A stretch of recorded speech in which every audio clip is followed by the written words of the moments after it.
There's one really big problem with trying to think positive, and I'm going to show you what it is. See, this is clean water, and this represents how you're born.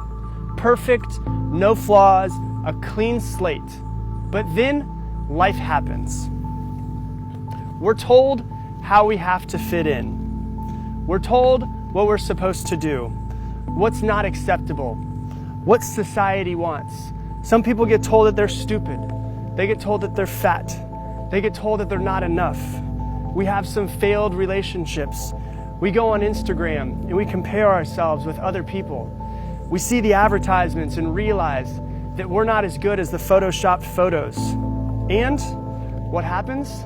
We become negative and we start having negative self-talk. So not only is there negativity outside of you, but the negative self-talk is now negativity inside of you. Life happens. It's impossible to go through life without getting some scars. But then we hear that we should think positive. And that's like taking a little bit of clean water and pouring it in. It makes it a little bit more clear, but it doesn't make the negativity go away. And at this point is where most people give up. They say that positive thinking doesn't work. Well, if you go at it this way, of course it doesn't work. But then there's some people that try a little bit more positive thinking. And they take more water and they pour it in. And it becomes a little bit more clear and a little bit more clear, but it's still dirty. But then you have to realize that this is how you have to be. You have to search for the positive things in your life.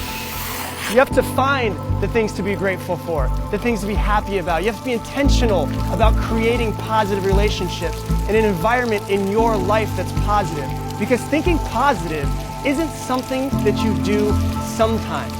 It's something that you have to do all of the time.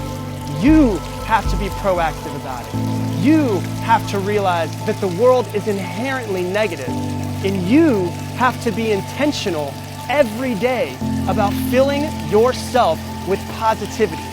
And if we do, this is what our mind will become. It'll start to become a little bit more clear, and a little bit more clear, and a little bit more clear. Because see, positive thinking isn't something that you do sometimes. It's something that you have to do all the time.